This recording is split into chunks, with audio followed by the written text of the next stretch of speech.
শোনো না, তোমাকে না সামনের মাস থেকে মা আর কাজে রাখবে না, কারণ তোমাকে তো পুজোয় শাড়ি দিতে হবে, তাই তোমাকে কাজের থেকে ছাড়িয়ে দেবে।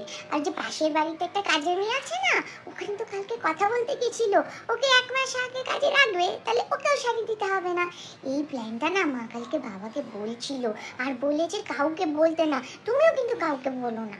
বলছি, ওই বাড়ির কাকিমার কাকুটার সাথে তুমি লাইন মারতে, তার জন্য তোমার কাজটা চলে গেছে না, মা বলছিল তো। আজকে না মা তোমাকে বিকেলবেলায় মাংসের ঝোল দেবে, কেন বলো তো? ওই মাংসের ঝোলটাতে না বিড়ালে মুখ দিয়ে দিয়েছিল, তাই মা বললো তুমি কাজ করতে আসলে তোমাকে দিয়ে দেবে। তুমি এত নোংরা করে ঘর মতো কেন? আর বাসনটাও ঠিক মতো মাজো না, ঘরে ময়লা থাকে, বাসনে নোংরা থাকে, মা বলছিল। এই যে তুমি একটা বড় পাকা বাড়ি বানালে, কোথা থেকে পেলে টাকা? মা বলছিল লটারি পেয়েছিলে। দেখো তুমি কিন্তু এসব